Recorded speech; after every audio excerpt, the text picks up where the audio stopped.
লৈছোঁ। ইতিমধ্যে কাৰ্যসূচী আমাৰ দুটা কাৰ্যসূচী সমাপ্ত হৈছে। প্ৰথমটো কাৰ্যসূচী আছিল আমাৰ দোৱা আৰু ছেকেণ্ড কাৰ্যসূচী মনোপ্ৰাৰ্থনা ইতিমধ্যে সমাপ্ত হৈছে। গতিকে আজিৰ যি কাৰ্যসূচীৰ উদ্দেশ্য, এই উদ্দেশ্য হ'ল যে 1983 চনত যি নেলিত যি গণহত্যা হৈছিল আৰু সেই গণহত্যাত যি তিৱাৰী আয়োগৰ এটা প্ৰতিবেদন দাখিল কৰিছে চৰকাৰলৈ, গতিকে চৰকাৰে কোনো এটা চৰকাৰৰ আজিলৈকে সেই প্ৰতিবেদনটো ৰাজহুৱা কৰা নাই।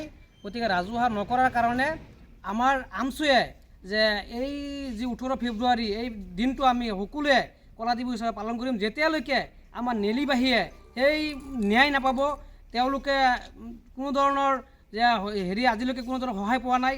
গতিকে যেতিয়ালৈকে আমাৰ এই নেলিবাসীয়ে এই যি নেকি গণহত্যা হৈছিল, এই গণহত্যাৰ ন্যায় যিটো নাপায়, তেতিয়াহ'লে আমি এই প্ৰতি বছৰে প্ৰতি বছৰে আমি 18 ফেব্ৰুৱাৰীত যিটো নেকি আমাৰ কলা দিৱস আমি এইটো পালন কৰি যাম। আৰু আমি নেলিবাহী যেতিয়ালৈকে এইটো নাপাব তেতিয়ালৈকে আমি এইটো কৰিয়ে যাম। আমাৰ এইটো চলিয়ে থাকিব।